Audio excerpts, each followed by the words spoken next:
des chefs de service d'endocrinologie et diabétologie à Val-de-Grâce, hôpital des instructions militaires.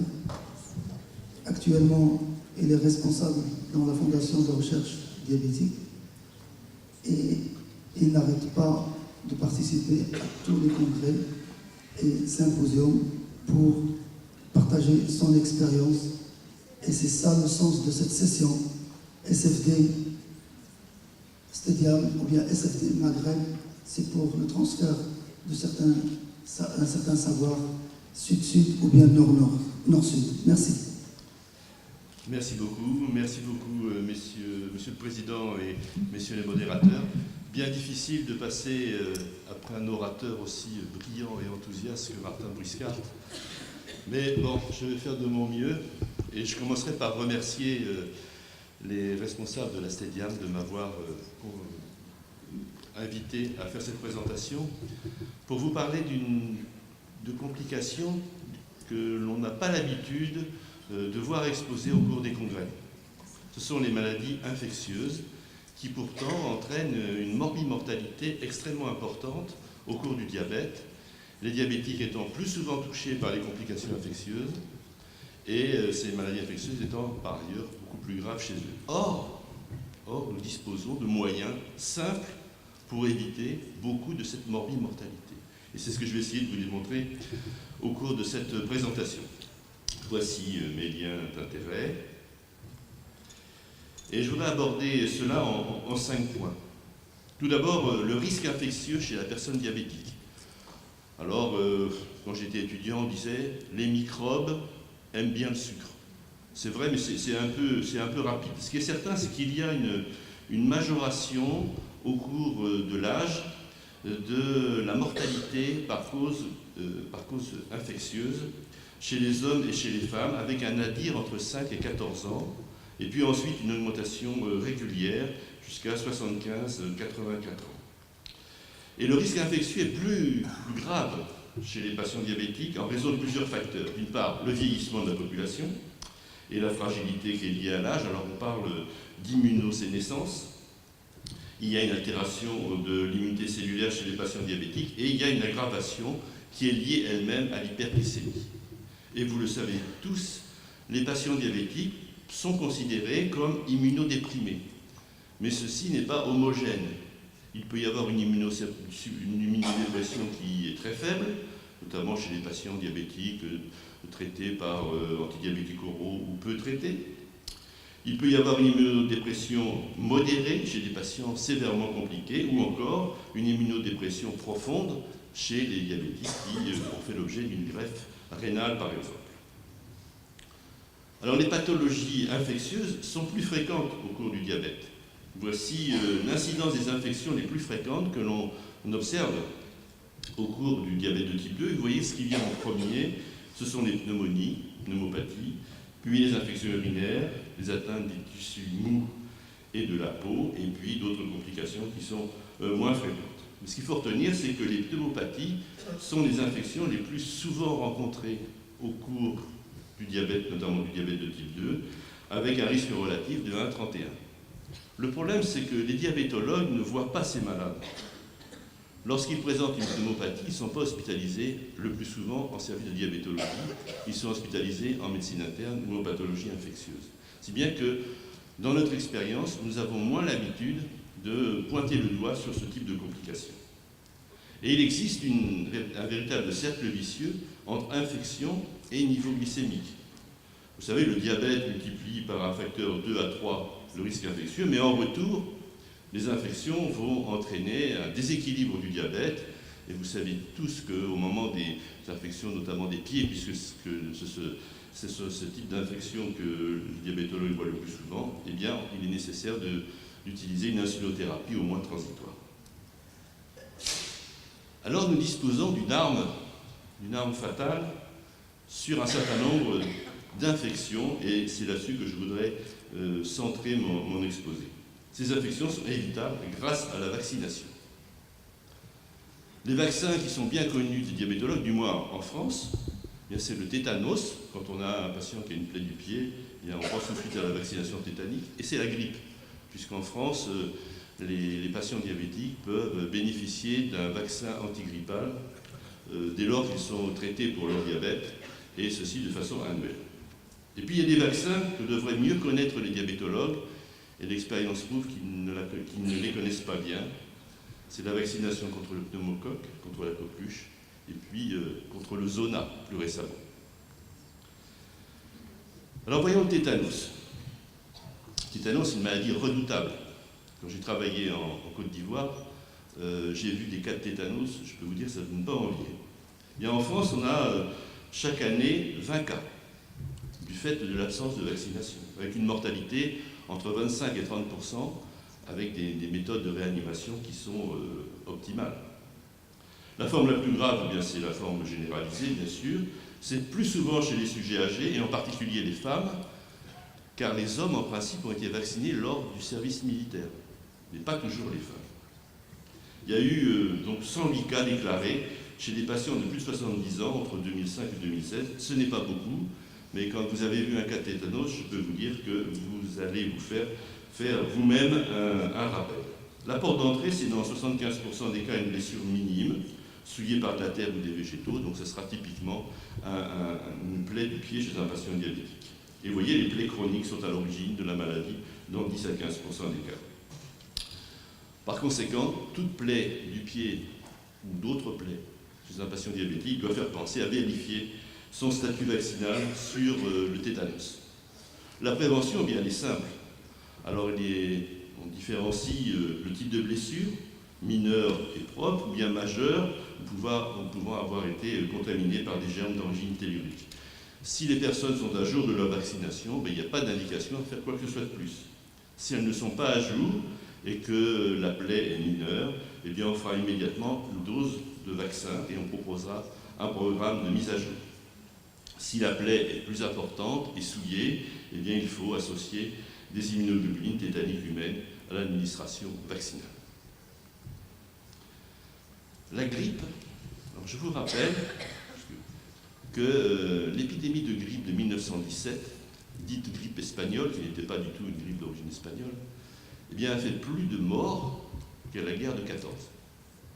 C'était des dizaines de millions de décès, et donc c'est une maladie qui est potentiellement très grave, mais l'intensité de la maladie varie chaque année selon le virus.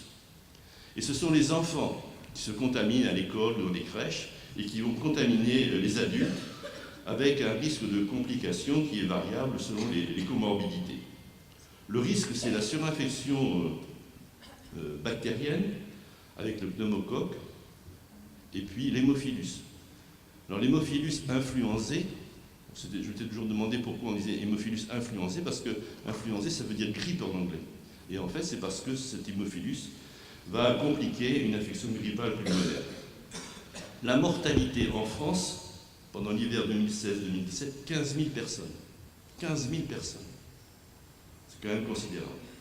Alors que le vaccin, en France, il est remboursé chez les patients de plus de 65 ans, chez les femmes enceintes ou chez les malades présentant une maladie chronique, et notamment les diabétiques.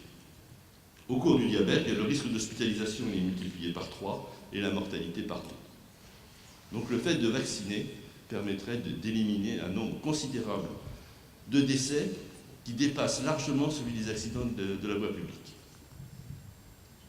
Le vaccin il est adapté annuellement au virus responsable de l'épidémie.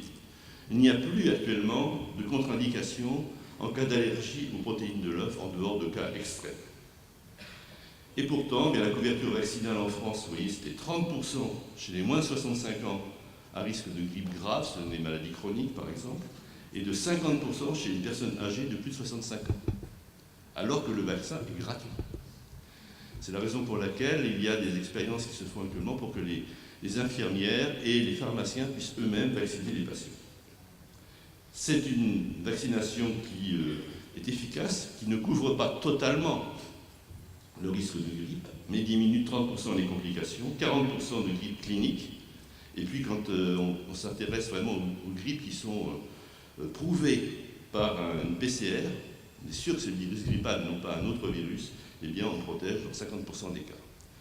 Vous voyez, si on protège dans 50% des cas les 15 000 décès, ça fait 7 500 décès évités. Quant aux infections pulmonaires, elles sont fréquentes et graves chez les patients diabétiques. La prévalence des pneumonies est multipliée par un facteur 4 chez les patients de plus de 65 ans, et c'est le plus souvent le pneumocoque qui est responsable dans près de la moitié des cas. Et les pneumopathies représentent un tiers des hospitalisations pour raisons infectieuses des patients diabétiques. Et ce qu'il faut savoir, c'est que le fait que le diabète soit déséquilibré favorise ces infections. Et puis l'existence d'un diabète multiplie par un facteur 3 à 6 le risque de pneumonie à pneumocoque. Voici chez les adultes diabétiques le risque d'hospitalisation pour une pneumonie chez des sujets de plus de 18 ans, et on voit que le risque d'hospitalisation est multiplié par 3 chez les patients diabétiques. Donc les patients diabétiques sont plus souvent touchés et ces infections pulmonaires sont plus graves. Quant à la mortalité, voici le décès, l'incidence des décès dans une étude portant sur plusieurs pays, montrant une majoration de 26% du risque relatif de décès chez les patients hospitalisés pour une pneumopathie chez les patients diabétiques par rapport aux patients non diabétiques. En France, on estime que le nombre de pneumonies à pneumocoque, c'est entre 40 000 et 132 000. On aurait besoin d'avoir de registres un peu plus précis que cela. Mais vous voyez, la mortalité est de 5 à 7%. Tous ces malades sont hospitalisés habituellement dans des services de médecine interne ou de pathologie infectieuse. Mais ce que je voudrais vous montrer, c'est que la mortalité, elle est de 40% au-delà de 65 ans. Et quand on connaît la moyenne d'âge habituelle des patients diabétiques de type 2, on voit que cette mortalité est tout à fait importante. Et bien là aussi, 4 000 à 12 000 décès chaque année, donc 90% surviennent chez des patients de plus de 65 ans. Et on pourrait aussi éviter la moitié de ces décès par une vaccination. Et nous avons des vaccins contre le pneumocoque. Il y a 2 vaccins disponibles. Un qui est conjugué à une protéine porteuse et qui comporte 13 sérotypes, c'est le VPC13, et puis un vaccin polyosidique non conjugué qui en comporte 23 valences. Alors le VPC13, il confère une meilleure immunité, et notamment il a une action sur le portage ORL, mais il contient tout de même 10 sérotypes de moins que le VPP23. Si bien que lors d'une primo-vaccination, ce qui est recommandé, c'est de faire un VPC13, suivi d'un rappel 8 semaines plus tard d'un VPP23 et d'un nouveau rappel 5 ans plus tard. Vous allez le voir, la couverture vaccinale est tout à fait faible, du moins en France. Alors la coqueluche, dans notre esprit, c'est une maladie de l'enfant. Et c'est une maladie qui est injustement oubliée, car il y a actuellement des épidémies de coqueluche, notamment dans les maisons de retraite chez les patients âgés. C'est habituellement la personne âgée qui va contaminer les enfants qui ne sont pas encore vaccinés contre la coqueluche. Et la transmission se fait par les gouttelettes de Flug. Et en moyenne, un malade contamine 15 personnes. La clinique, c'est une toux paroxystique, émétisante, qui dure plus de 7 jours. Et l'on peut identifier le germe. Le germe, c'est Bordetella pertussis, dans les crachats au prélèvement de pharynx, mais ce n'est pas toujours facile. Et le meilleur rendement est obtenu lorsqu'on fait une PCR pour rechercher ce germe dans l'aspiration nasopharyngée. Donc 20% des toux chroniques chez les sujets âgés sont liés à la coqueluche. C'est un point que moi j'ignorais avant de m'intéresser à la question. Et il existe, je vous l'ai dit, une épidémie de coqueluche dans les institutions, avec un risque de transmission à des nourrissons qui ne sont pas encore vaccinés, avec des formes très graves chez ces petits-enfants. Donc la stratégie, c'est la stratégie du cocooning, c'est d'éviter que les enfants de moins de 6 mois, non encore vaccinés, soient mis à l'aise, que les personnes qui s'occupent de ces enfants soient bien vaccinées. Quant aux zonas, c'est une maladie aussi extrêmement fréquente. Et vous allez voir une fréquence que moi je ne soupçonnais pas, puisqu'on estime en France que la survenue d'un zona intéresse une personne sur 4 dans la vie entière. 280 000 à 300 000 nouveaux cas chaque année. C'est lié à la résurgence du virus de la varicelle, qui est situé dans les ganglions nerveux, avec un âge médian de survenue de 62 ans qui se majore avec l'âge. Et chiffre aussi vraiment très important, c'est que la moitié des personnes qui atteignent 85 ans ont déjà présenté un zona. Et globalement, 15 000 patients diabétiques présentent un zona chaque année, ce qui fait en France, ce qui fait un très très grand nombre. Alors les conséquences du zona, eh bien, elles sont importantes et la gravité va dépendre des localisations, notamment le zona ophtalmique, que tout le monde connaît, qui peut donner des complications oculaires très graves, et puis les séquelles douloureuses, les névralgies post-zostériennes. Elles sont souvent persistantes, rebelles au traitement, nécessitent des traitements qui sont identiques à ceux de la neuropathie diabétique, avec une fréquence de ces neuropathies, de ces névralgies, qui se majorent avec l'âge et qui sont plus fréquentes chez les patients diabétiques. Chose importante, le traitement antiviral que l'on prescrit au début de zona ne prévient pas ces névralgies post-zostériennes. Puis enfin, il peut y avoir des séquelles motrices en cas d'atteinte du nerf facial. Vous voyez ici la zone d'éruption dans la zone de Ramsay-Hunt, qui est bien classique avec la branche sensitive du nerf facial.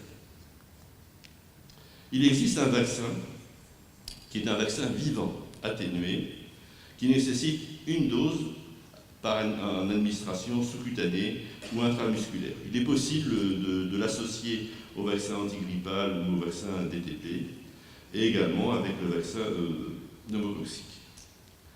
Chose importante, c'est qu'il est indiqué, du moins en France, pour prévenir les névralgies post-zostériennes chez les patients entre 65 et 74 ans. On a réduit la fenêtre de prescription de ce type de traitement. Et puis surtout, ce vaccin, comme c'est un vaccin vivant, atténué, il est contre-indiqué chez les personnes immunodéprimées. Et globalement, ce zona, il permet de réduire l'apparition du zona de 50%, des névralgies post-zostériennes de 66% et des formes sévères de zona de 73%.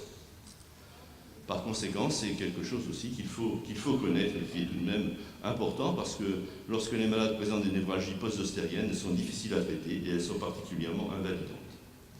Alors voilà le calendrier vaccinal qui a été en France beaucoup amélioré grâce à notre ministre qui est partisan de la vaccination à juste titre.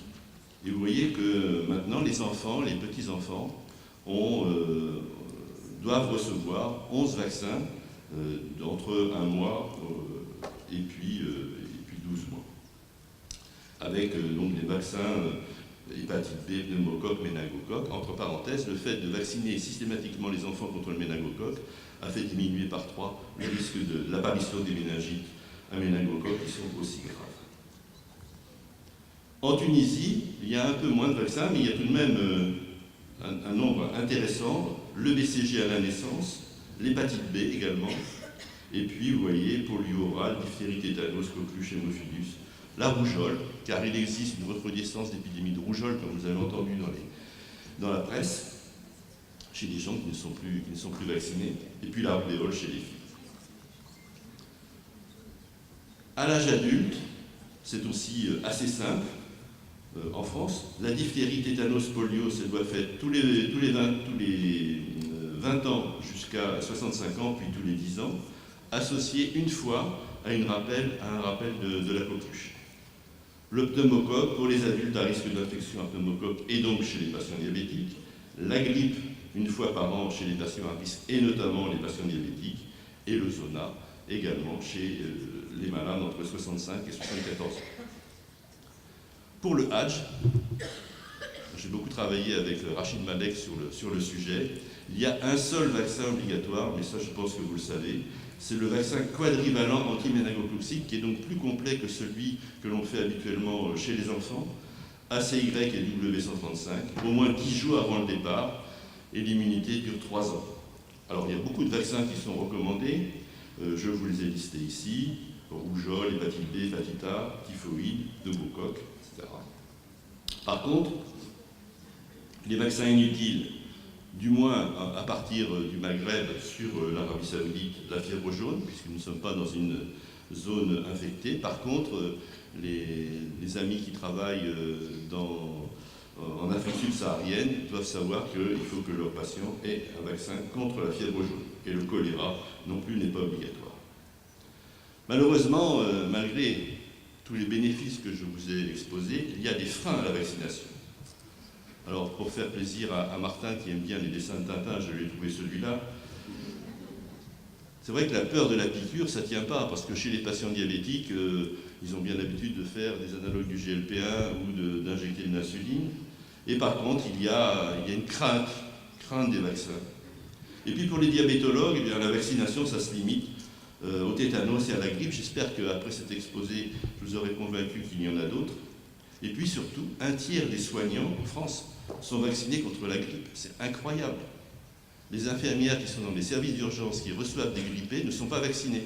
Et donc, comme ça, elles peuvent disséminer le virus. Puis au cours des consultations, eh bien, on a autre chose à penser que de vérifier le statut vaccinal, et pourtant, nous devrions le faire. Il faudrait que ça fasse partie de la checklist de la consultation. Puis du côté des patients, eh bien, la vaccination, ça n'a pas une excellente réputation. Il y a des polémiques chez les adjuvants. L'aluminium, tout ça, ça a été écarté. La crainte des effets secondaires. On a parlé d'autisme avec le vaccin contre la rougeole, etc. Un point important, c'est qu'on n'a jamais mis en évidence une majoration de l'auto-immunité avec cette vaccination, ce qui pourrait faire une crainte supplémentaire chez les patients diabétiques de type 1. Et vous voyez, au total, en France, dans la population globale, la moitié des patients à risque est vaccinée contre la grippe, 32% contre le pneumocoque, et 5% contre le zona. Voilà ce qu'il faudrait que pour terminer, voilà ce que je voudrais vous souligner. Et pour en retenir, c'est que le diabète augmente la prévalence et la gravité des maladies infectieuses. Certaines de ces maladies infectieuses sont accessibles à la vaccination.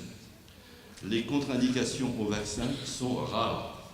C'est l'immunodépression et les vaccins vivants. Il faudrait largement améliorer la couverture vaccinale, mais il y a, semble-t-il, un tournant dans la presse, dans les autorités de santé pour favoriser la vaccination. Il faudrait que les diabétologues connaissent mieux le calendrier vaccinal, et ça doit faire partie du suivi des patients diabétiques.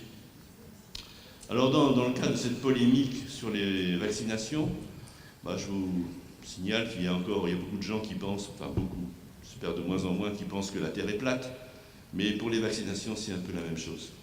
Et on nous dit, c'est parce que c'est les laboratoires qui veulent se faire de l'argent, sans voir tout l'intérêt qu'on peut avoir de cette vaccination. N'oubliez pas que la variole a disparu grâce à la vaccination. Et pour terminer, donc voilà la morale de cette fable de La Fontaine, que j'ai retrouvé, qui s'appelle « Le statuaire et la statue de Jupiter », qui est destiné à essayer de convaincre les gens qui ne croient pas à la vaccination. Eh bien, cette morale, elle est vraiment excellente, c'est « L'homme est de glace aux vérités, il est de feu pour les mensonges ». Je vous remercie.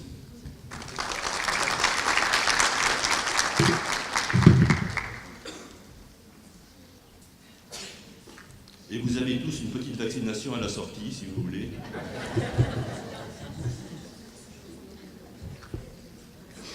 Merci, monsieur le professeur Boudissot, pour une conférence bien claire, bien précise, et qui va susciter une mise à jour chez nous pour convaincre nos patients à l'intérêt de la vaccination. La parole est à la salle pour 2 questions ou 3. Merci. Professeur H.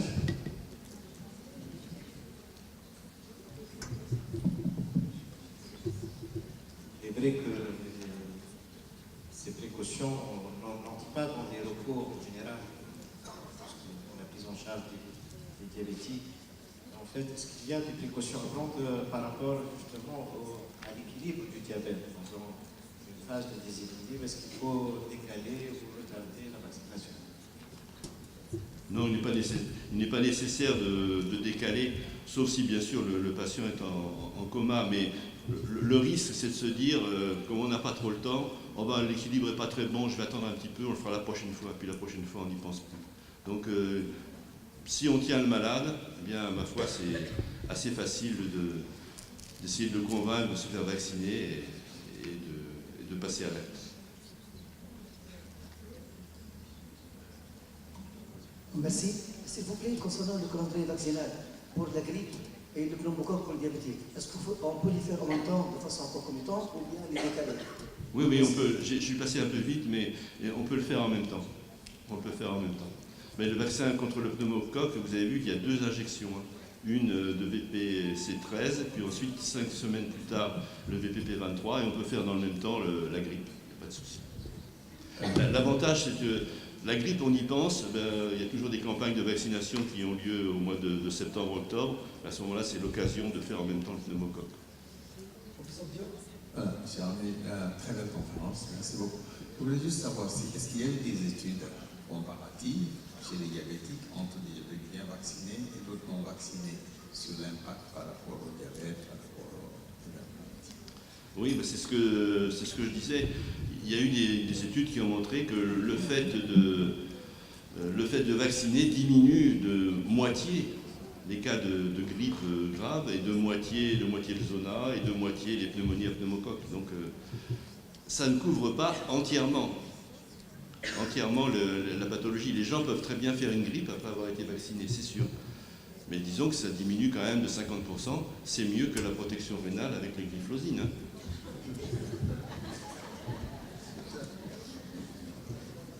Merci Bernard.